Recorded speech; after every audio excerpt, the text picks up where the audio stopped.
Meio-dia e meia, falando ainda de saúde, estamos em novembro azul, da cor da parede, do fundo ali da Juliana Tourinho. Juliana está numa clínica aqui, né, Ju?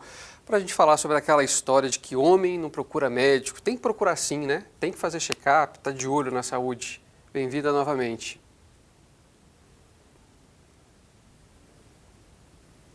Isso, Cássio, a gente pega esse gancho aí do mês de novembro para falar com os homens sobre a importância da prevenção, do exame, do diagnóstico do câncer de próstata. A gente sabe que é uma doença que acomete cerca de 25% dos homens e é o câncer mais comum entre eles, depois do câncer de pele. Vamos conversar com o Dr. Ricardo Mota, ele que é cirurgião oncológico. Doutor, seja muito bem-vindo. Tem muitos homens que têm medo de fazer o exame, que não gostam de falar no assunto, mas a gente tem que frisar que essa é uma doença que ela pode ser silenciosa, né? Boa tarde, obrigado pela oportunidade. O câncer de próstata, ele tem que ter uma consciência que é uma doença do homem e que o homem, de cada 10 homens, 6 serão acometidos por essa doença. Então, uma doença muito prevalente. Então, deve-se fazer parte de todas as conversas masculinas a prevenção, o diagnóstico precoce do câncer da próstata. Em relação aos sintomas mais comuns, doutor, dessa doença? Por muitos anos, o câncer da próstata ficará silencioso no homem. Isso daí que nos deixa bem preocupado. A doença evoluindo e o homem nada sentindo. Quando a doença começa a avançar, aí vem os sintomas. Sintomas urinários, principalmente. Dificuldade no jato urinário, às vezes sangue na urina. Mas o grande alerta é que o câncer de próstata, por muitos anos, ele é completamente silencioso. E por aí que vale os exames de rastreamento. Esses exames tão importantes para que, quando diagnosticado na sua fase inicial, a gente, como oncologista, dá a chance desse homem ser curado. É uma chance muito grande, de acordo com os estudos, né? Cerca de 90% os especialistas comentam de cura, se for descoberto logo cedo esse problema. E em relação à idade certa, doutor, para a gente poder fazer o exame, o homem tem que ter qual faixa etária para realizar isso? Perfeito, isso é excelente. Então, naqueles homens onde pais tiveram câncer de próstata cedo, eles devem procurar o médico aos 40 anos. Primeiro contato com essa conversa do câncer de próstata aos 40 anos. Se não houver história familiar, a partir dos 50 anos. Que exames? Exames principalmente clínicos, dado pelo médico, que é o toque digital prostático, e depois o exame de sangue, que é o exame de PSA.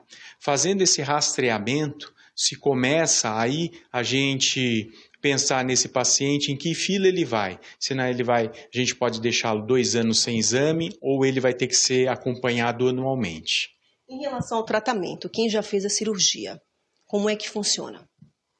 Sim, o tratamento ele é muito diversificado. O tratamento do câncer ele é muito diversificado. Ele é baseado no que nota o doente ganha, chamado de estadiamento. Muitas vezes o doente opera e ele não tem mais tratamento, ele está curado. Né? Então, curado da situação oncológica. O que ele pode ter é alguma sequela funcional. E quais são essas sequelas? Perda urinária, sequela sexual como dificuldade em ereção. Isso também tem tratamento, isso a gente tem que tranquilizar que a medicina tem avançado muito. Muito obrigada, doutor, pelos esclarecimentos. E a gente também reforça que existe a fisioterapia oncológica para quem está aí no período de pós-tratamento, pós-cirurgia. Veja aí. Quem vai conversar conosco e explicar como isso acontece, quais são os exercícios que vocês podem fazer em casa, é a Roseli Campos, ela que é fisioterapeuta oncológica. Roseli, seja muito bem-vinda. É muito bacana a gente falar sobre esse tema. Eu não sabia que tinha essa fisioterapia oncológica. Conta pra gente.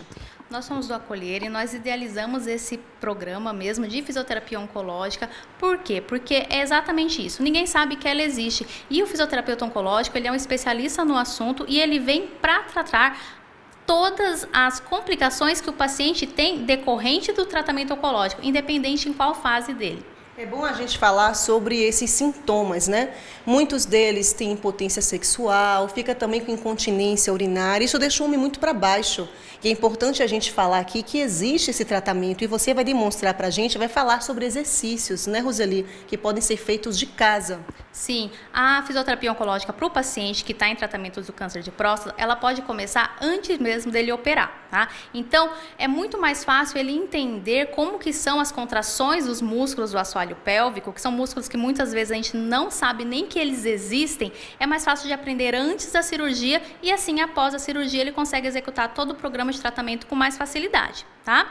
Para o homem, como que é a maneira mais fácil dele encontrar esses músculos? Ele vai ficar deitadinho, sem roupa, em frente a um espelho, tá? E ele vai fazer a palpação, ele vai pôr a mão na região entre o testículo e o ânus. E assim ele vai fazer a força para segurar o xixi. Quando a gente precisa segurar o xixi até chegar no banheiro, ele faz essa força e ele vai sentir na mão a contração desse músculo e no espelho ele vai conseguir ver também o movimento desse músculo. É a maneira mais fácil dele conseguir entender como contrair e onde esse músculo está e a partir daí todos os exercícios que ele fizer, ele vai fazer com essa contração. E com que frequência ele pode fazer isso? Quantas vezes na semana? Qual o tempo de duração que a senhora recomenda? Para iniciar esses exercícios, seria ideal que ele fizesse 3 vezes por dia, tá? Por pelo menos 4 vezes na semana. O ideal seria fazer todos os dias, mas às vezes uma rotina de exame muito corrida, então pelo menos 4 vezes na semana. Cada contração ele vai segurar uma média de uns 5 segundinhos para iniciar com um relaxamento de 10 segundos. E em quanto tempo ele começa a perceber já essa melhora? O paciente que ele faz o tratamento de fisioterapia correto e segue todas as orientações e realiza os exercícios domiciliares, numa média de 3 meses a 12 meses ele vai ter a melhora, tá? Então é importante que ele faça e nesse período ele vai começar a observar as melhoras dependendo do grau de incontinência. E é importante ressaltar que a melhora desse paciente ela vai variar de 50% a 97%, então é uma chance de melhora muito grande. Com certeza é uma chance expressiva. Você trouxe um modelo, não é, Sim, doutora, para estar demonstrando. Hoje que está como nosso modelo, tá? Ele está aqui só para ajudar a gente na demonstração, para vocês poderem fazer em casa os exercícios certinho, tá? O primeiro exercício, ele vai ficar deitado, o paciente ele pode se deitar numa cama, um lugar confortável, vai deixar o braço ao longo do corpo, solto, pernas dobradas, semiflexionadas, e ele vai fazer a elevação do quadril. Pode levantar, Everton. Isso, e vamos segurar 5 segundos. Esses 5 segundos ele vai segurar fazendo aquela força de fazer o xixi. Lembra daquele músculo que ele achou lá no espelho. 5 segundos e voltou. Aí, e descansa por 10 segundos para depois iniciar o novo movimento, tá? Ele vai repetir isso 10 vezes. Tem mais algum outro exercício que a senhora queria trazer para a gente? Tem mais um exercício em pé que é de fácil execução também. Pode levantar, Everton, por favor.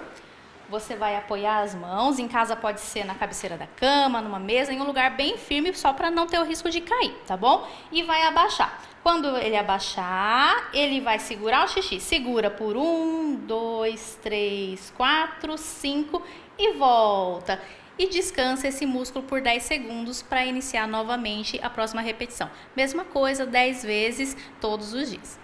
Que bacana, né? Exercícios simples que a gente pode fazer de casa, né? O homem, ele vai então conseguir ter uma melhora realizando esses exercícios, né, doutora? Sim, ele vai introduzir essas contrações musculares, que é um papel fundamental, parte fundamental em toda a reabilitação, seguindo, claro, todas as outras orientações.